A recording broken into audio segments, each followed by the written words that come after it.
Hi everyone, my name is Michaela Onyewere. I'm on the UCLA women's basketball team, and Juneteenth is a celebration of the freedom of Black people in the United States, commemorated in 1865.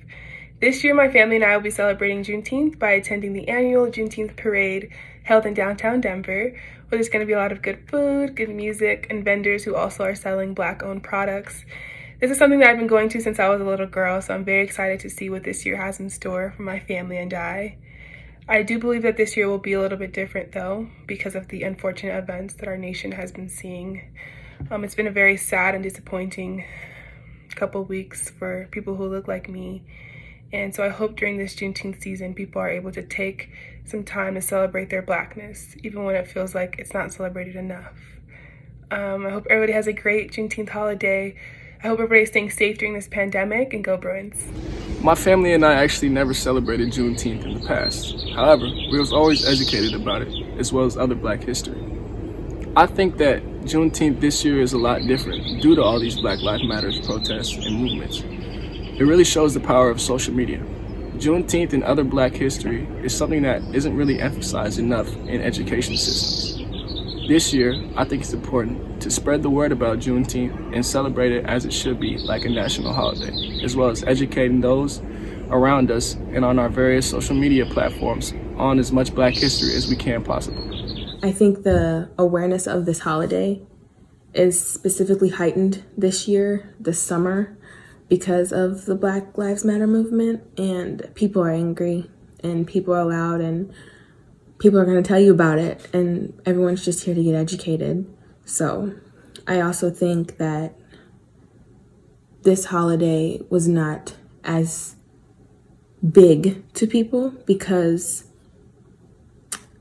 what goes on prior, no, for lack of better words, what has been going on was considered normal until coronavirus. Black Lives Matter, like everyone's seeing everything in the media of what the world really is.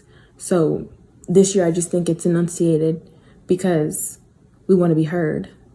Probably the most important Juneteenth that I've ever had. I know in the past 10 years, the most important Juneteenth and most influential because it's just people are having an awareness for Black issues and Black history, and people are kind of starting to kind of teach people the actual history of America, not just what the textbooks tried to teach us, but what actually happened.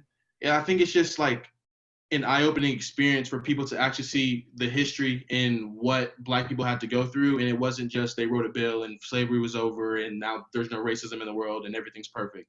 You know, it was a struggle of, yeah, the law was in place, and then it took 2 years after the law was in place for them to come and enforce the law and actually free the slaves in the South and in Texas.